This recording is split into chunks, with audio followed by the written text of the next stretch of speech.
in order to make stringers out of flat glass, you're going to have to attach them to a clear punty or another piece of glass. So you take your flat piece, hold it in a clamp, just put the edge of it into the flame and the edge of your rod and put them together.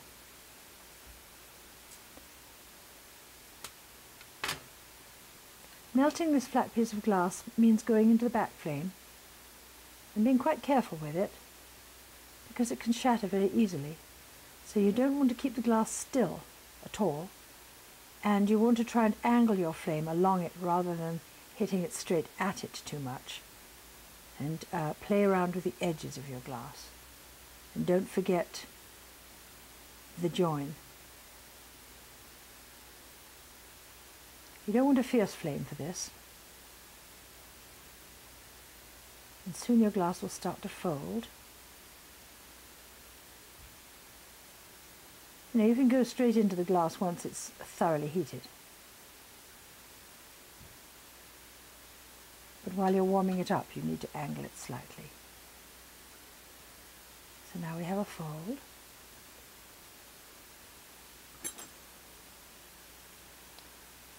And in order to avoid the air from the inside, now in order to avoid bubbles on the inside, we're going to squeeze them out, starting at one edge. Here we have it again. Squeeze it. Squeeze out any air that might get trapped.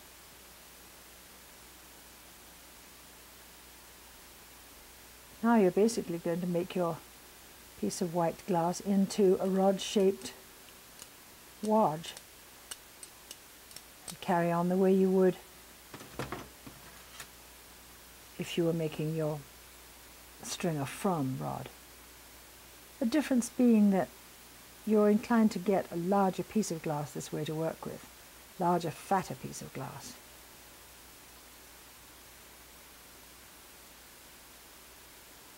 So you roll it.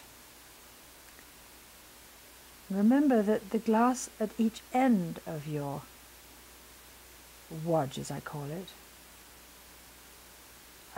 will be receiving the cooler temperature of the rods on either side. So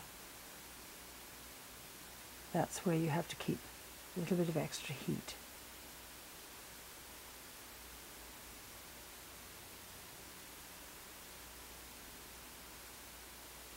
White glass, as you well know, is inclined to melt more softly than some of the other colours. Here we go. Doesn't matter if it sags in the middle, doesn't matter at all. It'll straighten out when the time is right. You don't want to go too fast. You want to visualize the width of stringer that you're going to need to end up with. For some things you need a nice skinny one, or for some you need it fairly wide. This is sort of in the middle, really. So there it is. You flame cut one end.